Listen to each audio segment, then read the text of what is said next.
Hi everyone, কেমন আছো তোমরা সবাই? আশা করি সবাই খুব ভালো আছো, সুস্থ আছো। আর আমিও খুব ভালো আছি। তো চলে এসেছি আরেকটা নতুন ব্লগ ভিডিও নিয়ে। আশা করি আজকের ভিডিওটা তোমাদের কাছে ভালো লাগবে।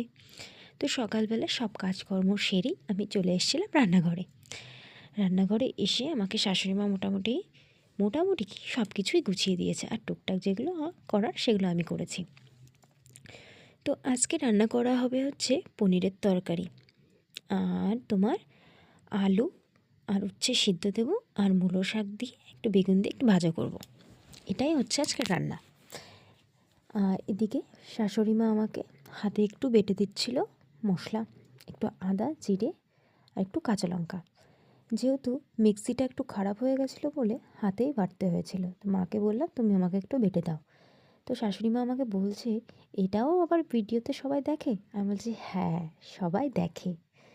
তো যাই হোক বন্ধুরা, মানে আগেকার মানুষরা কী হয়, এই জিনিসগুলো একটু ভিডিও করা কিছু করলেই ভাবে কি না কি। তো এদিকে আমার ভাজাভুজি সব কমপ্লিট হয়ে গেছে।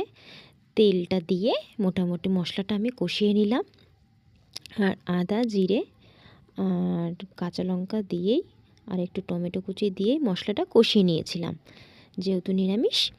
তো এর মধ্যেই আমি পনির আলুটা দিয়েই একসঙ্গে ভাজা করব, ভেজে জল দিয়ে নেড়ে চেড়ে লাস্টে একটু গরম মশলা দিয়ে দেবো, তো একটু টেস্টফুল হবে।